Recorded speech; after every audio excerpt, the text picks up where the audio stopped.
Halo anak-anak semua, selamat berjumpa dalam video pembelajaran hari ini, pelajaran agama Katolik. Sebelum kita memulaikan pelajaran kita, mari kita awali dengan berdoa. Dalam nama Bapa dan Putra dan Roh Kudus, amin.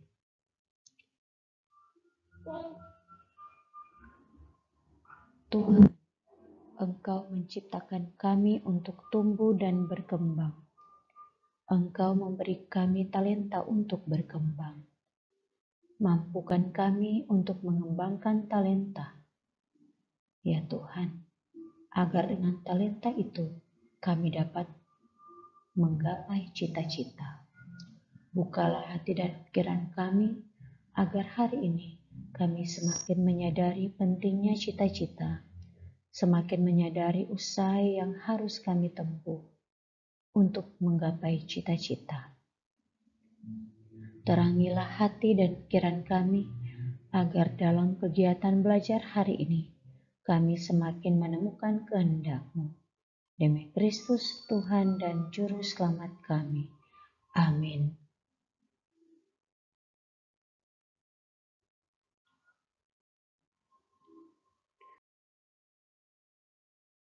Baik, hari ini kita memasuki materi bab 6, yaitu orang beriman membangun masa depan.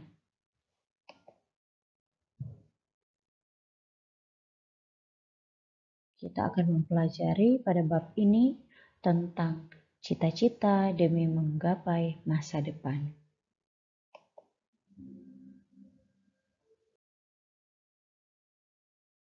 Nah, anak-anak yang baik, setiap kita pasti memiliki cita-cita, harapan ke depan. Apa itu cita-cita?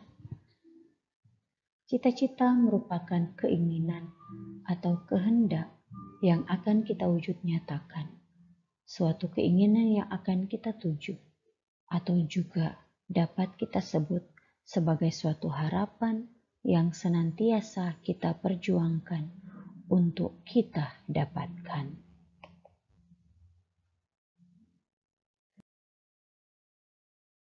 Apakah cita-cita itu penting? Cita-cita atau harapan itu adalah sesuatu hal yang sangat penting. Cita-cita yang telah dicanangkan dan ingin digapai akan mempengaruhi seluruh proses persiapan yang harus dijalani guna menggapai cita-cita tersebut.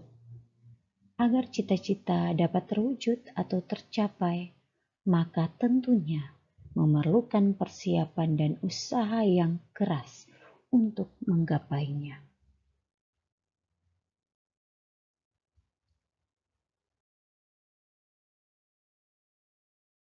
Cita-cita memiliki manfaat yang baik. Yang pertama, cita-cita dapat kita jadikan sebagai arah hidup.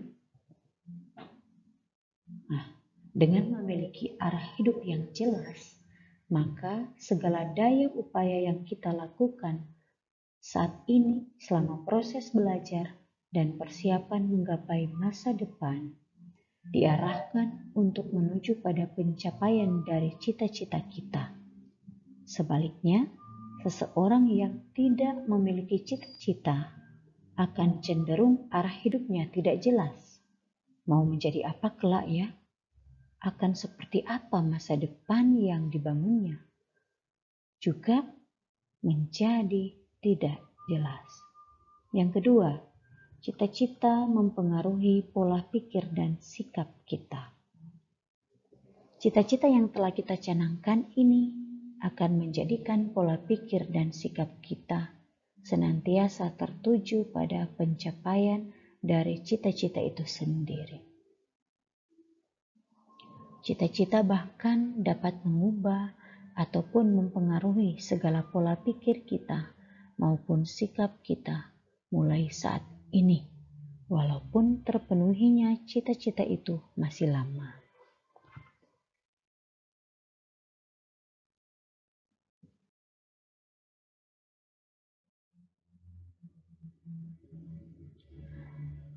Nah, di sini ada 4 hal yang perlu diperhatikan dalam menentukan cita-cita.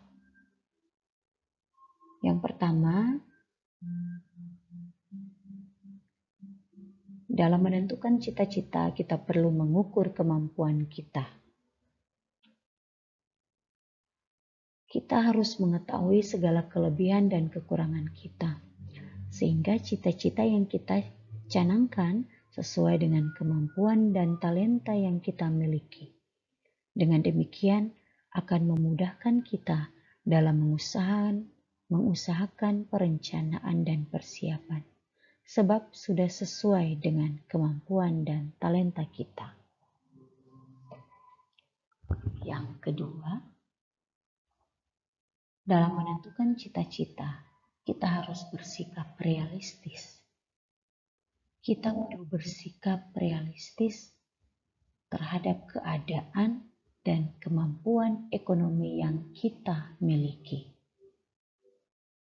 Kita perlu melihat kenyataan situasi yang terjadi dalam lingkungan kita, keluarga kita. Yang ketiga, selalu siap untuk berubah. Cita-cita yang kita canangkan saat ini dapat saja dalam perjalanan mengalami perubahan. Kita harus siap untuk adanya perubahan tersebut jika memang situasi dan keadaannya menuntut semua itu. Yang keempat, siap untuk bekerja keras dan tidak mudah putus asa. Karena cita-cita akan terwujud tentu dengan kerja keras dan tidak putus asa. Apabila kita mengalami kegagalan, itu artinya dengan kita gagal, kita harus berusaha bangkit lagi.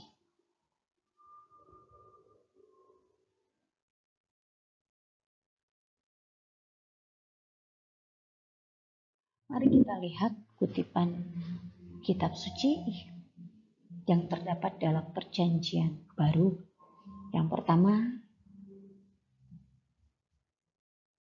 surat Rasul Paulus kepada jemaat di Roma mengatakan, apakah tukang periuk tidak mempunyai hak atas tanah liatnya untuk membuat dari gumpal yang sama suatu benda untuk dipakai guna tujuan yang mulia dan suatu benda lain untuk dipakai guna tujuan yang biasa? Sedangkan kepada jemaat di Filipi, dan berlari-lari kepada tujuan untuk memperoleh hadiah, yaitu panggilan surgawi dari Allah dalam Kristus Yesus.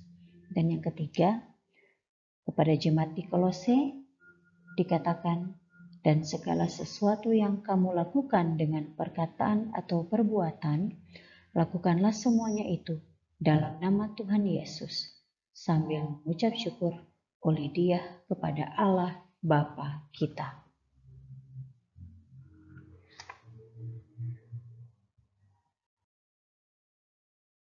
Kepada jemaat di Roma, Paulus mengajak kita untuk menyadari bahwa kita berhak dan bebas untuk menentukan cita-cita kita masing-masing. Selain itu, dalam suratnya kepada jemaat di Filipi, Paulus juga menyampaikan bahwa tujuan akhir dari segala sesuatu yang kita lakukan, termasuk juga dalam memperjuangkan cita-cita, adalah keselamatan. Dan untuk mendapatkan keselamatan, orang harus mengabdi kepada Tuhan dan sesama. Dalam suratnya kepada jemaat di Kolose, lebih jelas lagi Paulus menyampaikan kepada kita bahwa hendaknya kita dalam mengusahakan cita-cita senantiasa memperjuangkan dan mengusahakannya tetap dalam nama Tuhan kita Yesus Kristus, sehingga segala usaha dan daya upaya kita berkenan di hadapan Tuhan dan mendapatkan berkat darinya.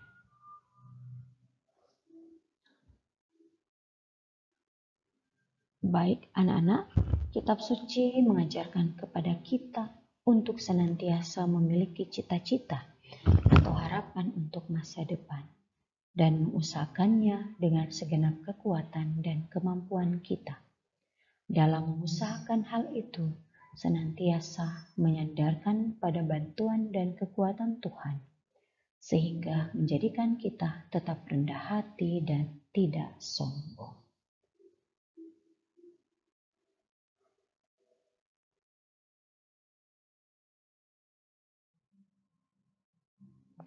Marilah kita tutup pembelajaran kita hari ini dengan doa. Dalam nama Bapa dan Putra dan Roh Kudus. Amin. Yesus Tuhan kami yang maha baik, kembali kami mengaturkan puji dan syukur kehadirat-Mu. Terima kasih atas penyertaan-Mu dalam belajar kami hari ini, sehingga kami semakin menyadari pentingnya cita-cita. Kami juga semakin menyadari bahwa cita-cita memerlukan perjuangan. Ajarlah kami, Tuhan, untuk senantiasa mengandalkan-Mu dalam setiap langkah kami untuk mengusahakan cita-cita kami. Sadarkan dan kuatkan kami, Tuhan, bila kami mengalami kemalasan, kejenuhan, ataupun kelemahan dalam mengusahakan cita-cita kami, sehingga kami mampu mempersiapkan diri dengan lebih baik untuk mengusahakan cita-cita kami. Demi Kristus Tuhan dan Juru Selamat kami. Amin.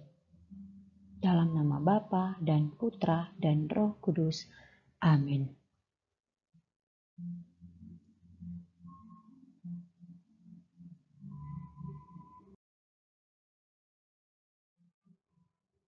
Terima kasih, sampai jumpa pada video pembelajaran selanjutnya.